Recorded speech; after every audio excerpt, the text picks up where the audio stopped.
These are 3 giant bags of trash. This is a trash compactor, and this is what it all looks like after it's been squished by this thing. Now here we have 3 disks full of graphics files, a file compressor, and here's what it all looks like after it's been squished by the software. Same idea, same problem. Not enough landfill for all our trash, never enough hard disk space for all our files. So today we'll throw out the trash, but we will take a look at the latest in file compression technology on this edition of the Computer Chronicles.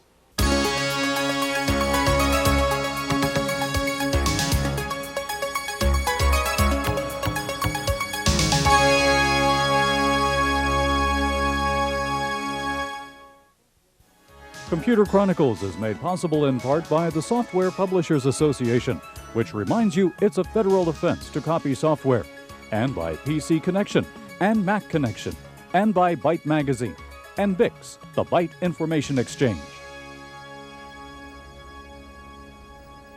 Welcome to the Computer Chronicles. I'm Stuart Chaffee, and with me this week is Jan Lewis.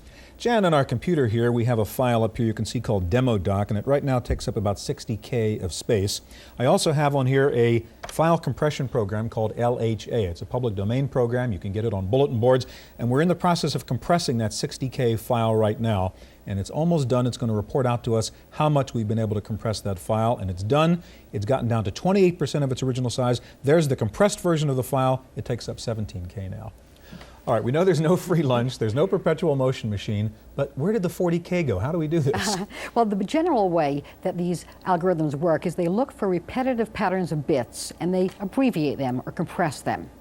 Now, clearly, there are going to be trade-offs, but typically the user has some control over what those trade-offs are. For instance, how much compression do you want? Do you need to compress it by a factor of 40 or a factor of 2, for instance? A second thing is, what kind of speed do you need to decompress at? For instance, to do full motion video, you need 30 frames a second, and the decompression has to be extremely fast in that case. And then the third thing is, what kind of loss in resolution can you tolerate? A good example would be sound files. Typically, you can lose some of the frequencies and still come out with good sound, so you can gain something there. Well, Jan, today we'll look at several different approaches to file compression, software utilities, and hardware add-ons, and we'll squeeze lots of files on a Mac and on a 486 PC. Now, when you're dealing with video images, as Jan said, the file size problem and the speed of file decompression really become critical. We're going to start with a visit to Super Mac Technology in Sunnyvale, California, to learn about 2 compression products called Realtime and the Video Spigot. The biggest problem to storing video on the computer would be having to compress the video so that it fits on the computer disk, number one. There have been analog solutions in the past where you had just analog video in a window that were useful if you had video playing off of a laser disc, but the point of the matter is that you couldn't really do anything with the video. You couldn't manipulate the video, nor could you store the video on a disk and import it into other programs. That's why SuperMac developed the Video Spigot and Realtime. Realtime, R-E-E-L, has actually been renamed Premiere and licensed to Adobe Systems. It's a digital video editor that lets you select video and audio clips, bring them into your Mac, and then add special effects. There are obvious advantages to merging video with computers. Video on the computer at the consumer level would allow you, for example, to shoot some home movies and digitize your home movies and work with those on the computer. Take individual picked files out of those movies and perhaps store them and save them in various ways. Premiere is actually a movie construction set working with Apple's QuickTime. The Video Spigot from SuperMac is a digital frame grabber that lets you capture and compress video images without using up your whole hard drive. While digital video offers some obvious advantages to analog videotape, the folks at SuperMac say it'll be a while before we're all using digital camcorders. Computer-based digital video can only replace videotape when the compression gets great enough and the image quality gets good enough to really make that a reality. I don't think that that's something that would happen in the next year or two. For the Computer Chronicles, I'm Maria Gabriel.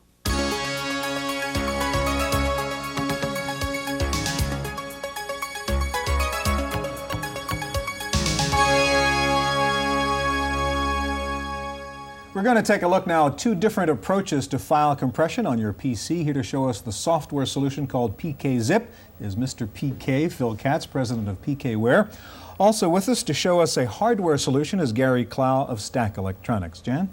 Gary, in looking at some of these compression products, we see hardware solutions and we see software solutions. Can you explain what's the difference and what are the benefits and advantages to both of them? Well, there are actually times where you want to use software. In the case where you don't have a way to get hardware into your system, for instance, on a laptop or notebook machine where there's no way to get hardware in. Or there are times when you want the hardware for the speed. But basically it boils down to speed. The hardware gives you the maximum speed. And we're going to see that in just a minute when you show us your Yes. Stack product. All right, Phil, let's turn to you, and you've got the well-known PKZIP, and show us how you use it and what it really does here.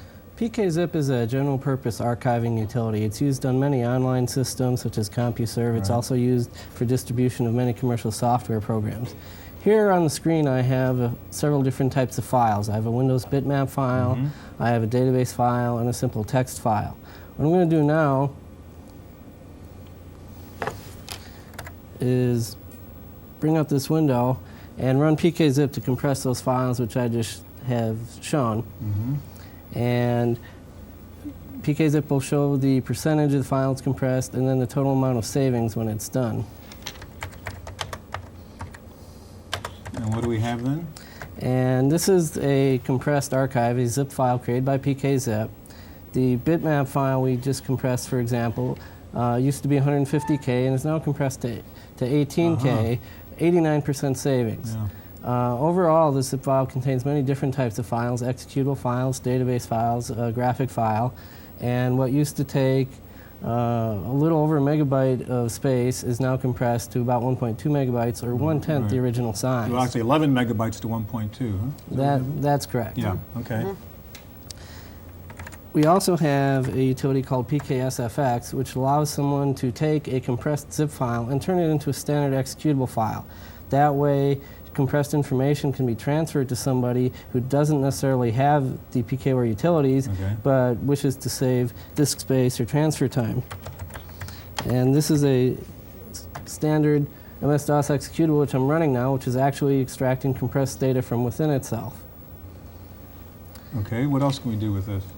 We also have a utility called PKLite, which can take any standard DOS executable program, any application, and compresses that executable to another compressed executable that when you run it, it automatically extracts into memory and runs normally. It allows you to save all your executable programs in a compressed format. So you can run it from the compressed version. Right, and that's very useful on laptops and machines where disk space is limited, and the executables run just like the original.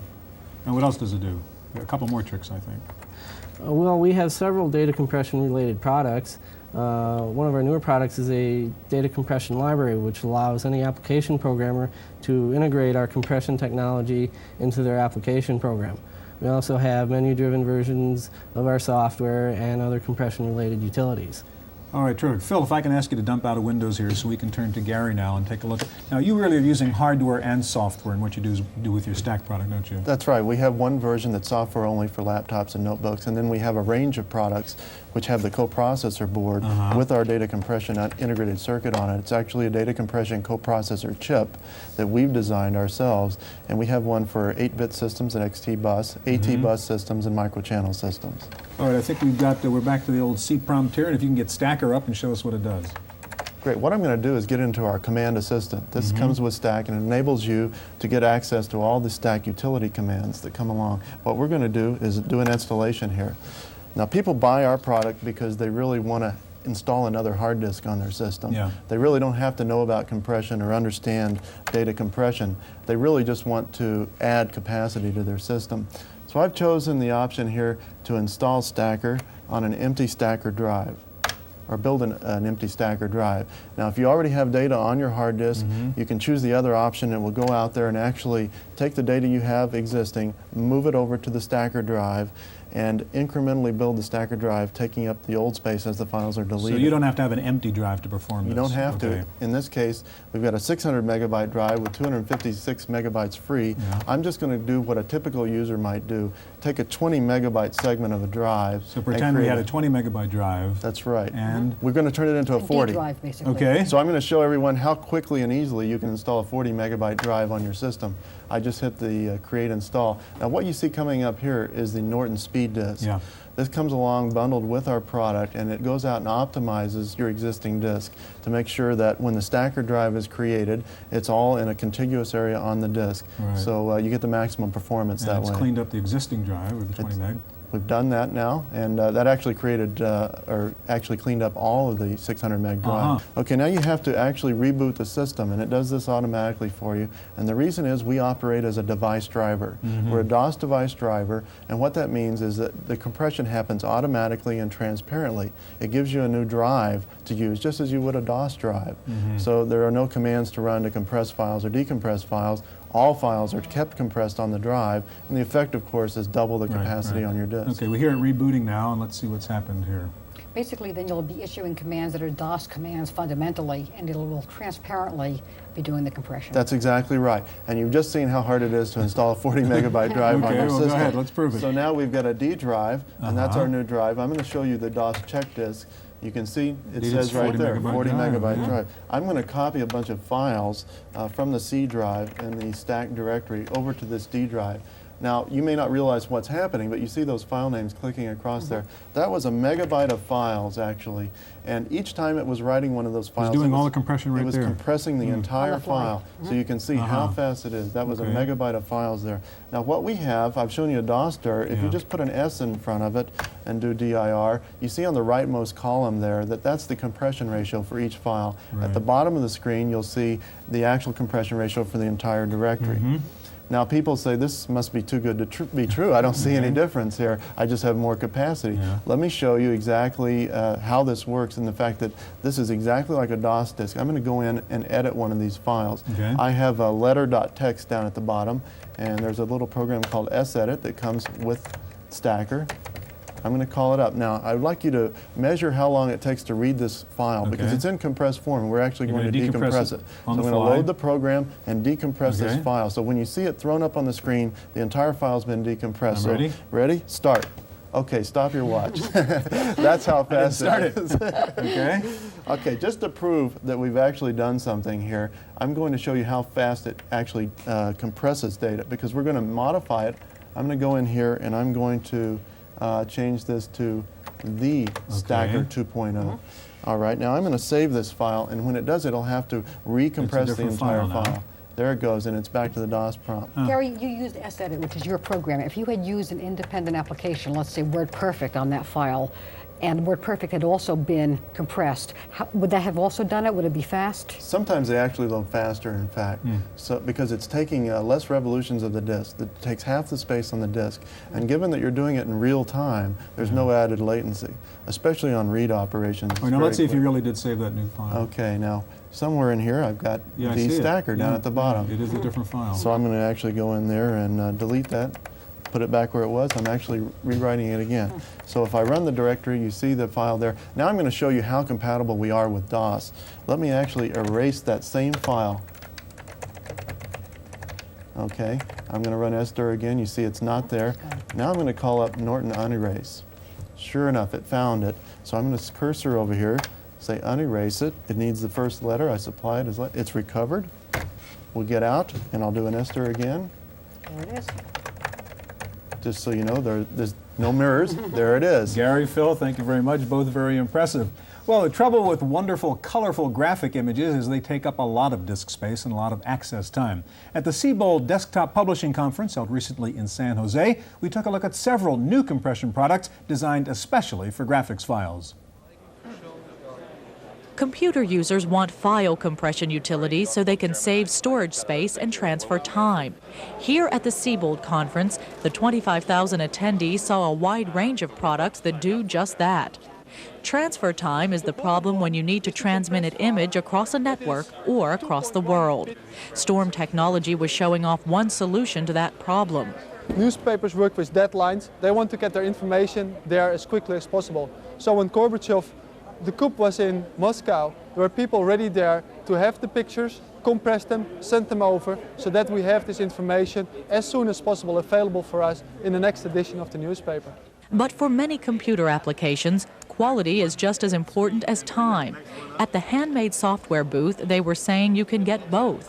For example, a normal 640 by 480 file that you've scanned in would be about a megabyte in size. Well, compressing the file using JPEG compression lowers the file size to anywhere between 1/20th and 1/25th of the size. So now you're talking to having a file which is maybe 40K. Well, sending a 40K file over a modem is obviously preferable to sending a 1 megabyte file. There has to be a trade-off for that degree of file compression. But Daniel Kemp of Radius says the quality you lose is virtually unnoticed if you use the right products. Well, the drawbacks are obvious, that you lose data when you compress, but the benefit to that is you can get almost exactly the same quality. You're going to lose, of course, the user chooses between image quality and compression ratio, but you can get almost the same quality at a fraction of the image size. The newest generation of file compression products aimed at the graphics market tries to solve the time versus quality problem by giving the user control over what parts of a graphic image file to compress. Another very important feature is that it really allows you to select different areas within the pictures, so you as a user can decide which area you want to have the most quality. This is very important if you, for example, have text and logos in pictures where you really want to have the best quality, and as a user you really want to select that. The file compression products here at the Siebold Conference range from software solutions to hardware add-ins. The software approach is cheaper, the hardware approach is faster. For the Computer Chronicles, I'm Maria Gabriel.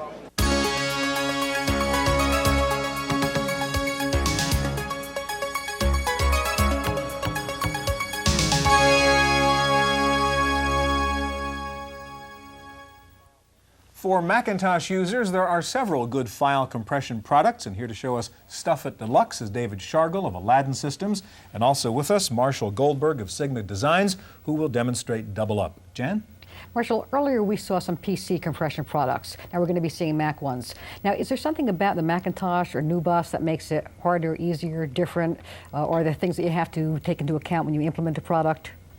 Well, basically they're the same. Of course, you need Macintosh software and good Macintosh engineers, which we have, but it's very similar to how the two work together.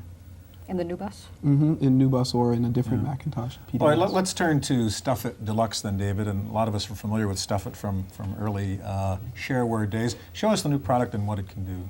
What I was going to illustrate is one of the major differences between the earlier versions and this current version, which is the Magic Menu Finder extension. What we allow you to do is be at the Macintosh Finder and select any file or folder or a combination of those. In this case, I'm going to choose a folder that has a number of graphic documents and word processing documents, and I'm going to go to the Magic Menu and select the Stuff command. What's going to happen now is that StuffIt Deluxe is automatically going to appear and begin compressing all those files, maintaining the directories or folders, and compress it into a single archive. What we're then able to do is go into that archive if we so choose. We can send it right off to somebody. Or in the case what I'm going to do now, here's our new archive. By double-clicking on it, we're going to go into the StuffIt Deluxe application. I'm going to illustrate that we can manipulate these archives. Here's the window that appears with our Documents folder, and inside here are the other items that appeared. One of the mechanisms for manipulating an archive is that I can create multiple archives. In this case, I'm going to create a file that I'm going to send to an output service. And I can simply take the graphic documents that I needed to send and drag them into the other folder. We're also able to rename, copy, move things within the archives. If your service bureau doesn't have StuffIt, can you make them self-extracting as you do the copy? Yes, you can. It adds a little bit of overhead to the file, but most service bureaus who are using Macintosh have StuffIt or UnStuffIt, which is a freeware product of ours. We also provide compression optimizers, which enhance the compression of specific file formats. So depending on what kind of file you're dealing with, you use a different approach. Exactly. For example, sound files or Photoshop files, which can get fairly large. We also include a JPEG module for 24-bit graphic compression. David, for users who might find this a little bit complicated, is there an online help that sort of guides you through this process? We have something that is called online documentation. We basically provide almost the entire manual online that's readily accessible, both in Magic Menu or in the application itself. Okay, great. I'm going to ask you to get out of StuffIt if you can and slide the mouse over to Marshall so that we can take a look at Double Up. While he's doing that, Marshall, you've got a board there. Once again, we're going from a pure software solution to a software hardware solution, and describe what's on the card. Well, Double Up is a NuBus card that'll work in any Mac 2 series computer. It uses the stack compression chip for very fast compression. We've married that to a really nice program called Disk Doubler, which makes compression very easy on the Macintosh. So between the ease of use and the speed, you can compress everything on the drive, can get double the capacity. And sort of getting back to Jan's question, it's really the same stack chip we saw when we were showing off the PC before, huh? Yes, exactly. Okay, well, show us Double Up and what you can do with it. Sure. Here's a folder full of files that I made with Microsoft Word. I can select one of these files or even the whole folder full of files and select Compress from the Disk Doubler menu. When I do, Disk Doubler quickly uses the board to compress everything in the folder. Now once they're compressed, the files look exactly as they did before, except that the DD appears in the icon so you can tell that it's been compressed with the program. Now in addition, I can select an entire folder, in this case the Microsoft Word processing program, and I can compress everything that's in the folder. Well, now what can happen is this. I can take one of the files I've compressed, such as this one. When I double click on it to start the program, Disk Doubler comes in, expands the file, expands Microsoft Word, and starts the program for me automatically.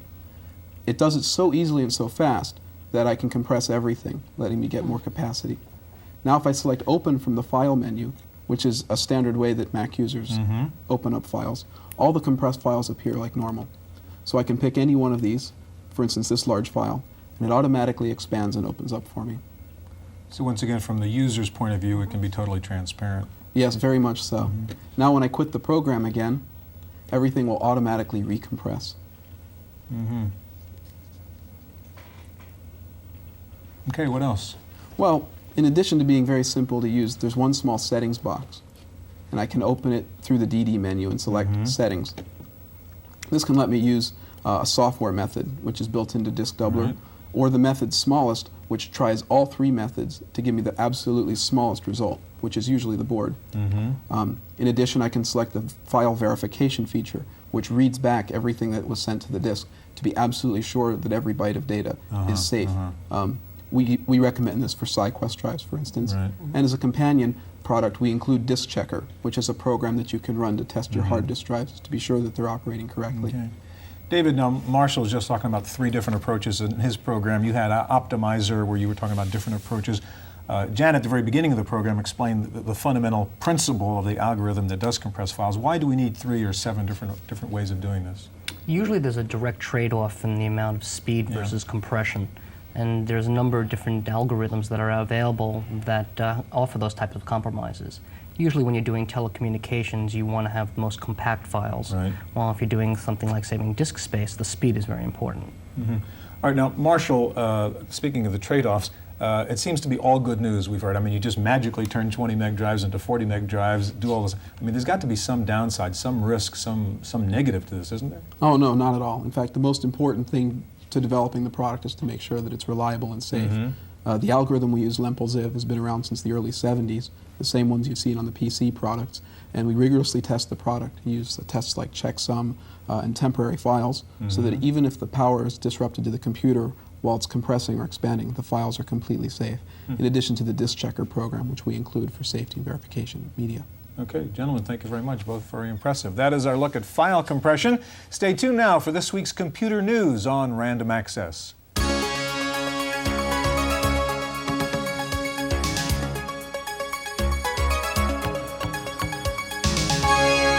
In the Random Access file this week, IBM has introduced a new clone killer, a 386SX version of the PS1.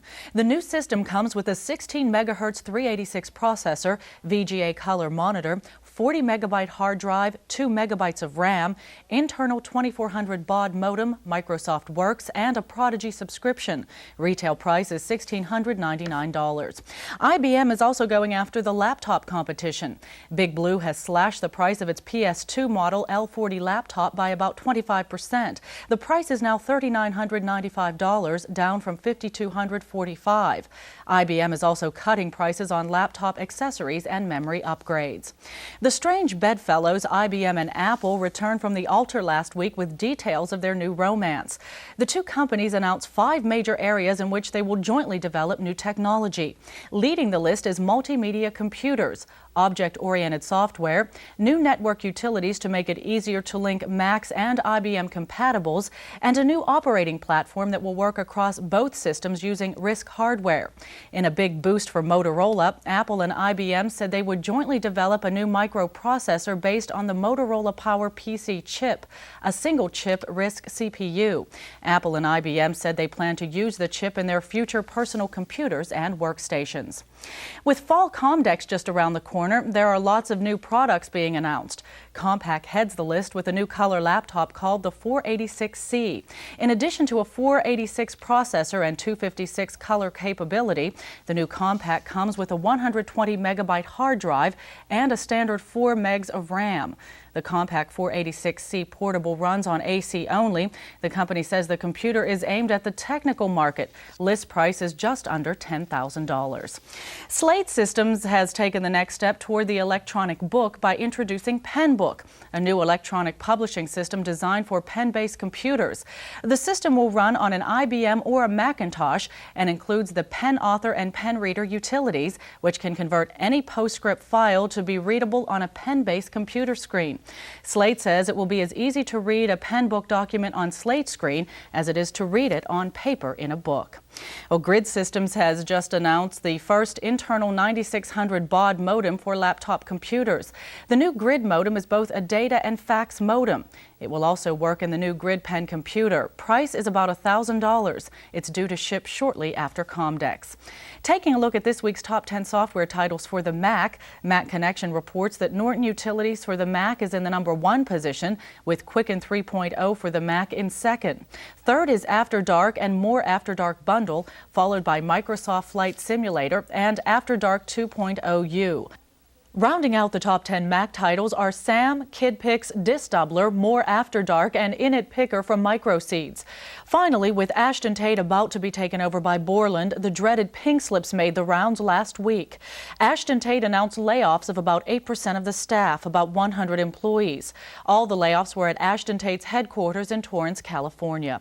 That's it for this week's Computer Chronicles. I'm Maria Gabriel.